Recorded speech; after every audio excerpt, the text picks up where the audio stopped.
Нэгэн нас давтар эмэгтэй далайн аялалд явж байх ба түүнтэй үйлчлэгч залуу боловсон маягаар үг солих гэхэд тэр юуж дууралгүй ундууцх болно. Винсан Английн Оксфорд хот орох автобусанд явангаа хажуудаа хөгшин эмэгтэйд өөрийгөө өөр нэг хүнтэй уулзахаар явж байгаагаа хэлдэг. Өнөөх усан онгоцон дээр Иан уухан барин гарч ирэх ба тэрхүү настай эмэгтэй Ианы эхнэр Мэри болж таарна. Тони Эмили хоёр мөрдөгч Маркийн хамт Шалон Дюбо хотын шүүгч Жорж Делуатай очиж уулзсан. Иан Винсан хоёр бие биенээ мэддэг хүмүүс байна. Шалгаж өгөөч гэх хүсэл тавихад шүүгч Ианыг нийгэм нэр хүндтэй том бизнесмен хүн болохыг хэлж, таны яриад байгаа нэг ижил зүйл хэлсэн гэх үндслээр бидэнд бусдыг шалгаж мөрдөх эрх байхгүй. Харин тэр хүн та нар тусламжийн гараа сонгож их хэмжээний хөрөнгө мөнгө хандуулж байхад ингэж болохгүй болов уу? Та бүхний мэдэж байгаачлан түүний охин нь бас сургуу алга болж байсан. Тэр ижил зовлон амсч байсан хүн учраас та бүхнийг өрөвдсөндөө сайхан сэтгэл гаргаж байгаа гэж хэлэхэд Тони би түүнийг баривчил гэж гуугаагүй. Зүгээр тэдний хоорондоо холбоотой эсхийг мөрдөгчөж шалгаасаа л гэж хүсэж байна гэхэд иймэрхүү аргаар та хүүгээ олохгүй шүү. Тэгээд ч таны хүүгийн хэргийн сэжүүрийг шалгахаар мөрдөгч Жюлиан Батист Парис хотод ажиллаж байгаа гэдэг. Эмили Парист ямар сэжүүр шалгахаар мөрдөгч Жюлиан Батист ажиллаж байгаа юм бэ гэхэд шүүгч Жорж Делуа мөрдөгч Марк нар тэр тухай ярихад одоохондоо эрт байна гэдэг. Тони уурлаад эхнэрээ аваад гарах ба тэд цаашаа явсаар Винсаны загасчилдаг газарт ирж Тони эхнэрээ машинд үлдээгээд Винсантай уулзахаар их л ууртаа гарч явна.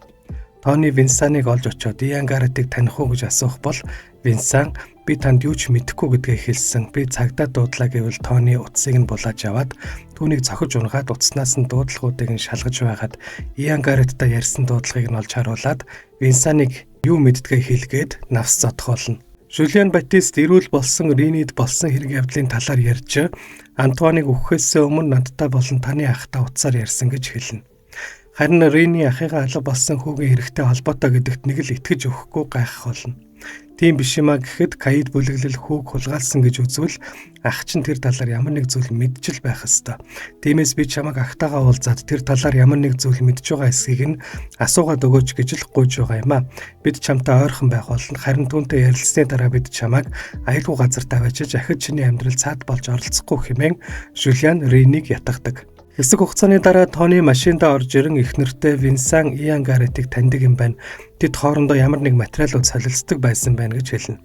Бас хүүг маань алга болох үед Винсаныг өөр газарт байсан гэх гэрчийн мэдүүлэг худал байж Иан хүмүүст мөнгө төлж Винсаныг хамгаалах гэж худал гэрчийн мэдүүлэг өгүүлсэн байна. Яагаад тэгэхээр хэрвээ Винсаныг цагдаагийн хэлцээр удаан байцаасан бол түүнийг Ианы талаар бүх зүйлийг ярьж магадгүй гэж айсан байна гэж хэлдэг. Тэгээд хүүг минь Винсан улгаалсан болж таарж байна уу гэж Эмили асуухад Тони мэдэхгүй. Винсан бол өгүүлгээд байна. Бас тэр Ианаас их айж байгаа юм шиг санагдсан гэхэд Эмили цагдаад мэдэгдэх хэрэгтэй гэвэл Тони үгүй би өөрөө Иантай уулзсан. Тэр намайг хөл бөмбөгийн финалийн тоглолт хамт үзье гэж урьсан гэдэг. Эмили бүхнийг хууль ёсныхын дагуу хийх хэрэгтэй цагдаад хэлсэн дээр биш үү гэхэд Тони тэглээгээд юунд хүрэх юм цагдаа нарыг ямархуу байгааг чи харж байгаа үсттэй. Би Иантай уулзаж зүгээр л ярилцах болно. Түүний нүд рүү харахыг хүсэж байна. Хүсвэл чи цагдаад очиж хэлгээдэг. Харин өгтлээ зодуулсан Винсан Иантай холбогдож Тони бүгдийг мэдсэн. Тэр намайг зодчихлоо гэд чи түүнийг минь гомдоохгүй гэж амласан. Ээжд минь муу юм хийхгүй гэж амласан мэдтэй гэвэл Иан харин чи амаа хамхиж явна гэж амлчхаад хэлсэндээ хүрсэнгүй. Гэхдээ би ээж дээр чинь очиж төвөг удахгүй гэж хэлнэ. Тэгээд Тони хөл бөмбөгийн финалийн тоглолт үзэхээр урьсан Иан дээр явж очих ба хэсэг юм ярьж байгаад түүнд бүгдийг мэдснэ. Юу нүүж байгааг чинь мэдэж байгаа шүү гэмээр хэлнэ. Гэтэл гадаа цагдаагийн машины дууд дохио хангинаж Тони чи нэмсэглэн баярлах бол Иан санаа алдан.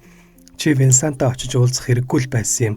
Юунд орооцолдож байгаагаа чи өөрөө ч огт мэдэхгүй байна да гэхэд Тони Эмили чамайг мөнгө төлж худал гэрчийн мэдүүлэг өгүүлснийг чинь цагдаад мэдэгдсэн байгаа.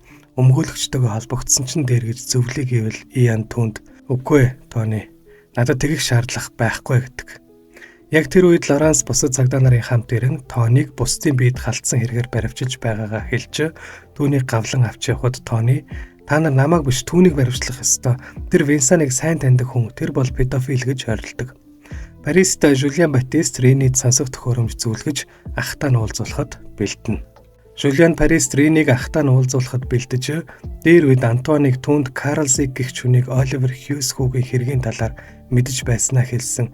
Тиймээс тэр Карл Зиг гэдэг хүнийг хаана байгааг мэдээд олж очиж түүнийг энэ хэрэгээр шантаажлан мөнгө салгах бодолтой байгаа. Олсон мөнгөнийхөө талыг хуваалцсан шүү гэх хуурамч түүх зохион ахтаа нь ярих үг өгүүлбэрийг зааж өгдөг. Тэгээд уулзахаар тохирсон кафед цагдаа нар олноороо байгаа шүү гэдгийг хэлнэ. Ринигийн ах тэрхүү кафед ганцаараа ирж кофе захиалах бол эсрэг талын байшингаас гарч ирсэн Рини кафе руу алхах замдаа зогтсон паникт орж ямар нэг зүйлээс айж имээсэн мэт болж уйлаад буцаад байшин руу гүйж ордог.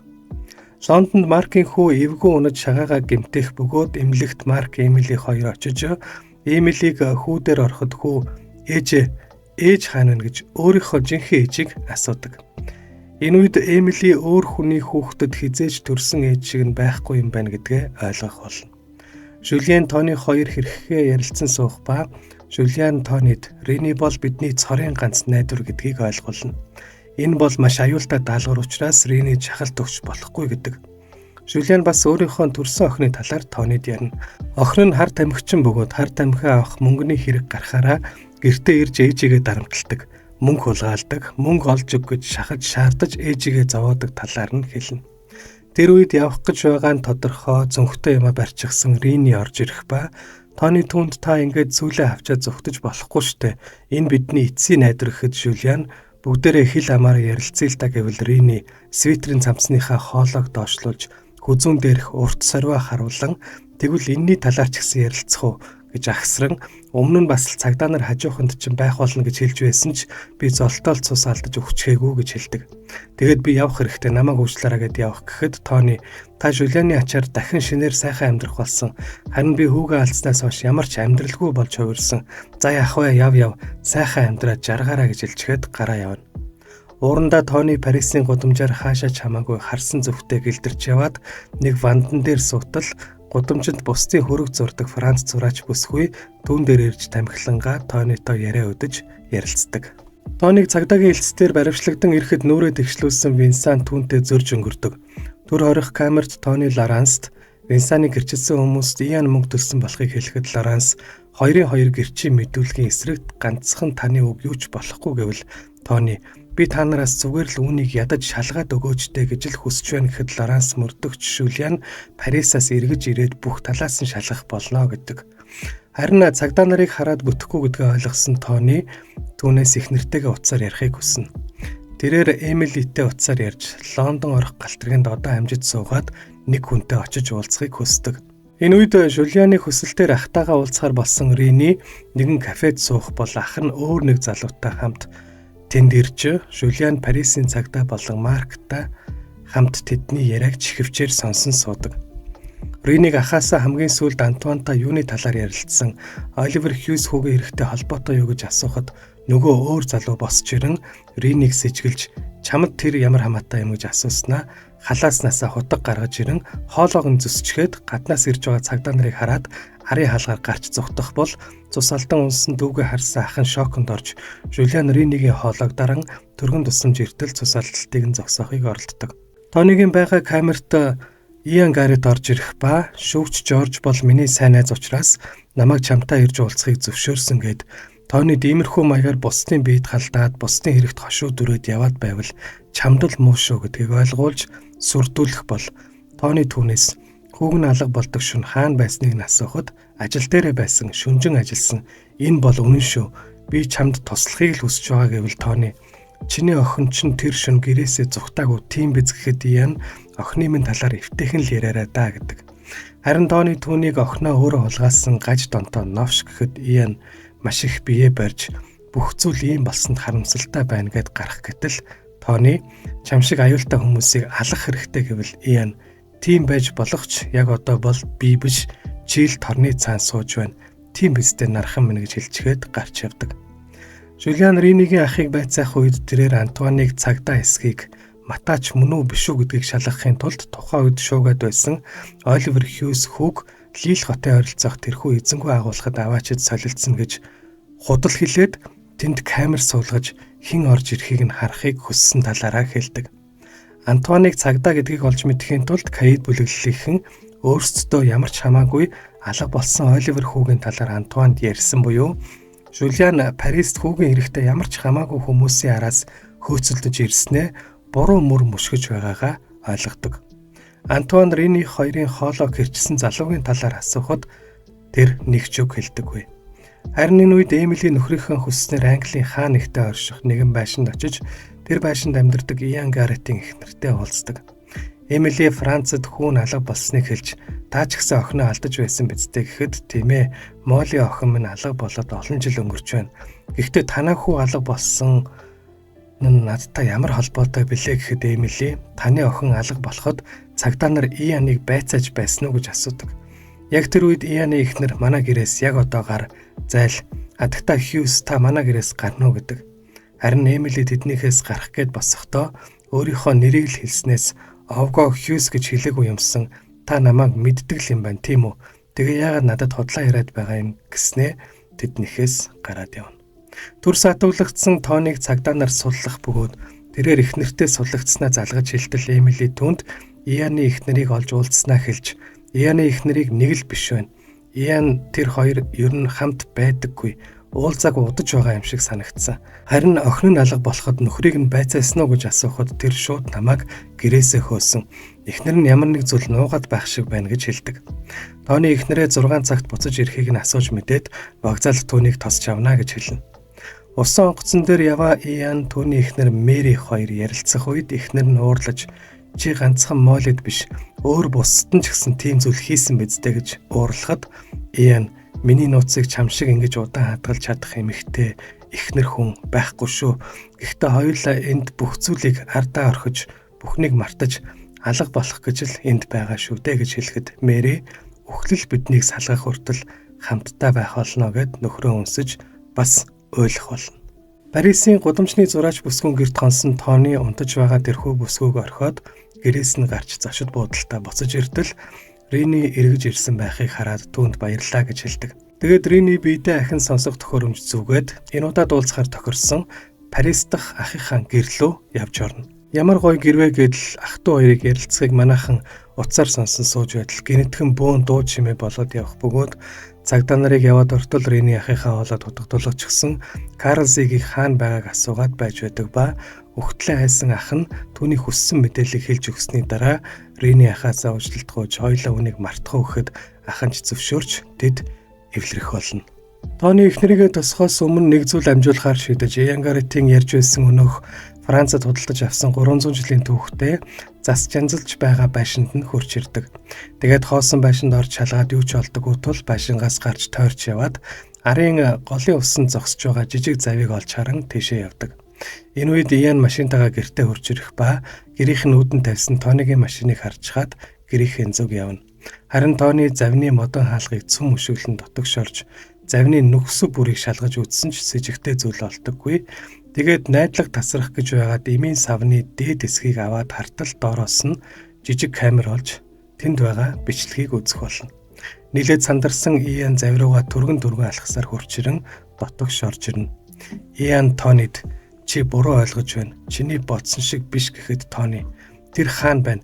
Энэ бичлэгэн дээр байгаа миний хүү мөн үү" гэж асууна. Иан Тоник "Битгий. Би л ав чиний оронд наадахыг чинь үзэхгүй байх байсан. Наадах чинь танаа хүү биш гэж би хэлсэн дээ" гэдэг. Үдсэн зүйлдээ жигшсэн Тони Ианаас "Чамд хичнээн юм бичлэг байдаг юм" гэж асуухад "Би мэдэхгүй. Гэхдээ танаа хүүг би ийшээ завин дээрээ авчираагүй шүү. Бурхны нэрийг барьж тангаргалаа. Би хүүг чинь харж ч байгаагүй" гэхэд Тони "Тийм л юм бол чи яах гэж гарч ирээд огт танихгүй хүмүүс туслах санал тавьж мөнгө төгрөг өгсөн юм" гэж асуухад Иан буудан дээр сууж "Би олон нүгэл үлдсэн Тони. Үлдсэн нүглүүд маань намайг өдөр бүр зовоож байдаг. Тэр бомтнууд элдв хандамд тусламж өгч мөнгө цацдаг талаар чи урд нь дуулж байсан байх.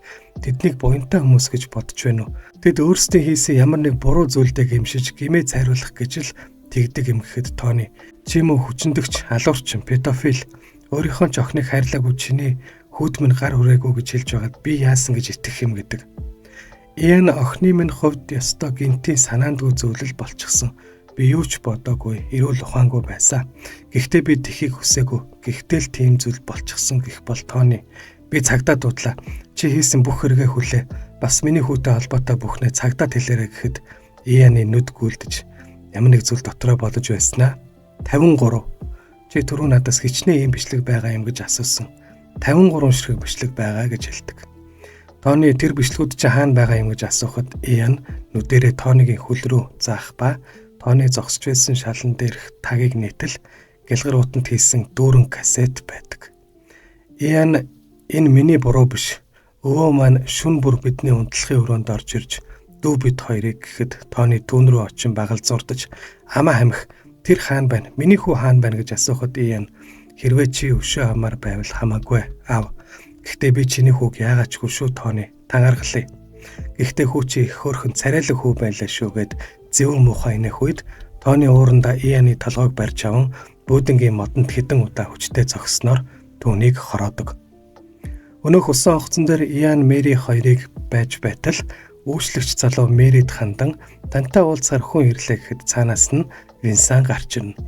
Винсан үйлчлэгч залуугаас тэр намайг сонсч байгаа юу гэвэл үйлчлэгч мэдэхгүй тэр өдөр бүр цонх ширтээд л сууж байдаг гэж хэлэхэд энэ бүх далаад усан онгоцон дээр амарч яваа үйл явдлууд бүгд Мэригийн бодол санаа тархиндах төсөөлөл байх бөгөөд яг үнэндээ тэрээр Ахмадын асрамжийн газарт олон жил амьдарч байгаа болж таарна. Үйлчлэгч залуу Винсанд та хүссэн бүхнээ түүнтэй зоригтой ярилцаж болно шүү. Түүн таалагдах байх гэж хэлээд гарч явна. Винсан Мэригийн өмнө сандал татан суугаад олон жилийн өмнө таны нөхөр энэ ертөнцид намайг хайрладаг цорын ганц хүнийг минь ална гэж намайг сөрдүүлж байсан.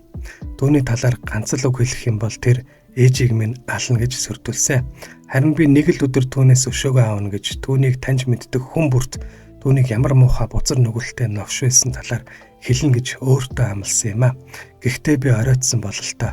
Таач гэсэн тэр хүний хохирогч юм байна гэд охиных нь жазда зургийг өгөхөд Мэри охиныхоо зургийг харж инээмсэглээд ахин цонхоор ширтдэг. Түүний төсөөллийн усан онгоцон дээр Винсан нөхөрт нь олон жил өс хонзон санаж дэлхийн ертөнцийг зөвхөж занаж явснаа хэлж одоо бүхнийг мартаж ардаа орхих цаг нь ирсэн бололтой гэж ярина. Яг тийм ижил мэдрэмж авсан Рини өөрийн амьдардаг хоттоо ирж Матео багшийн гэрийн хаалгыг тогшиж түүнийг чанга гэгч нь тэрвэрдэг. Эмили эмнэлэгт Марк түүний хүү салсан эхнэр гурвыг нь ямар жаргалтай байгааг ажиглан зогсно. Ианыг хөнөөсөн Тони яхаа мэдэхгүй бөөдөн дээр суудаг.